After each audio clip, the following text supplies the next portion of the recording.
Leo tunaenda kuangalia jinsi ya kukamilisha hicho kipengele kipya ambacho PyCore team wametuletea. Ni kipengele cha kukaribisha zile app za nje ya Pi zije ziingie huku kwenye Pi. Au naweza nikasema ni kipengele kinachotumika kusajili zile app za nje ya Pi zije huku kwenye Pi. Sasa ngoja tuingie hapa kwenye App Studio ili tukione hicho kipengele. Haya, ukishaingia hapa kwenye App Studio, kipengele chenyewe ni hiki hapa. Kimeandika use external AI free.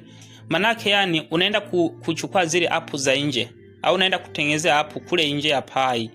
Halafu nakuja kuzisajili sasa huku kwenye Pi. Sasa hatua ya kwanza utatoka nje. Haya, utadownload AI yoyote. Kwa mfano kama mimi nilichagua Lovable AI. Kwa hiyo utaingia huko kwenye hii app ya AI ili utengeneze app. Ukimaliza kutengeneza app sasa utaenda kuipeleka kule kwenye Pi. Yaani utaenda kuisajili kule kwenye Pi. Labda tu nikumbushe kitu kimoja, AI zinazotumika kutengeneza app ziko nyingi sana. Na maanisha zile AI za nje ziko nyingi sana. Sio Lovable tu peke yake. Sema mimi nimechagua hii Lovable kwa sababu ni nyepesi kutumia.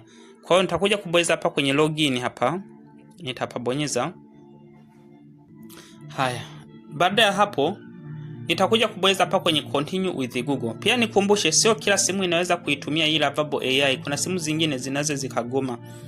Haya. Sasa hapa ngoja nije nibonyeze kwanza hiyo okay.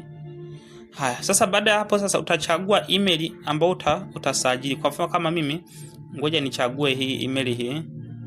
Nichague email ambayo nitaisajilia hii AI. Haya, ngoja sasa tuendelee na somo letu. Utakuja kubonyeza hapa kwenye okay. Sawa. Sasa nikumbusha kitu kimoja. Hii ni kwa ajili ya wale ambao wanataka kutengeneza app tu, sio kwa ajili ya wote. Kwa hiyo utakuja kuchagua hapa kwenye right na utabonyeza next. Sawa? Kwa hiyo nitagusa hapa kwenye right na nitagusa next. Baada ya hapo nitakuja tena kubonyeza hapa kwenye next. Nagusa hivi. Baada ya hapo chagua hii folder hii. Chagua hapo kwenye folder kama hivi. Haya, tusubirie. Baada ya hapo sasa njoo uchague tu hapa kwenye solo. Hapa kwenye solo. Haya, subie sasa.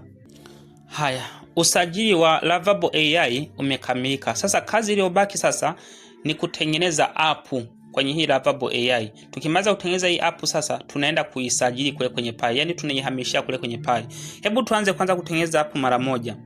Sasa hapa utakuja kuandika unataka app gani na kwenye hiyo app utatoa huduma gani. Kwa mfano kama mimi ngoja niandike hapa